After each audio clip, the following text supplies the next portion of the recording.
আগে ভিডিওটা দেখেন, এরপরে কিছু আমি বলতেছি।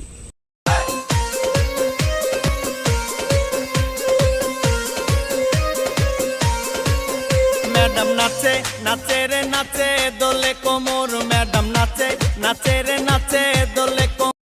মানে একটা মুসলমান কোন পর্যায়ে গেলে এরকম কাজ করতে পারে? আমরা মনে করেন যে আমাদের ছেলে মেয়েদের বা ভাই বোন আত্মীয় স্বজন মোটামুটি যারাই আছে এদেরকে মাদ্রাসায় ভর্তি করাই বা পড়াই, কিন্তু মাদ্রাসার যাদের কাছে আমাদের ছেলে মেয়ে যাদের কাছে লেখাপড়া শিখবে তারা কি শিখছে এইটা আগে দেখেন। মানুষ কোন পর্যায়ে গেলে এরকম একটা কাজ করতে পারে, তাও আবার ওইটা, এই ভিডিওটা মনে হয় মাদ্রাসার ভিতরে, আমার জানা মতে মাদ্রাসার ভিতরে মনে হয় এই ভিডিওটা। মুখে দাড়ি, পাঞ্জাবি, টুপি এগুলা পরা, মানে আমি যে কি বলবো এরকম কোনো ভাষা আমার নাই। আমি কোনো সময় এরকম ভিডিও বানাই না, কারণ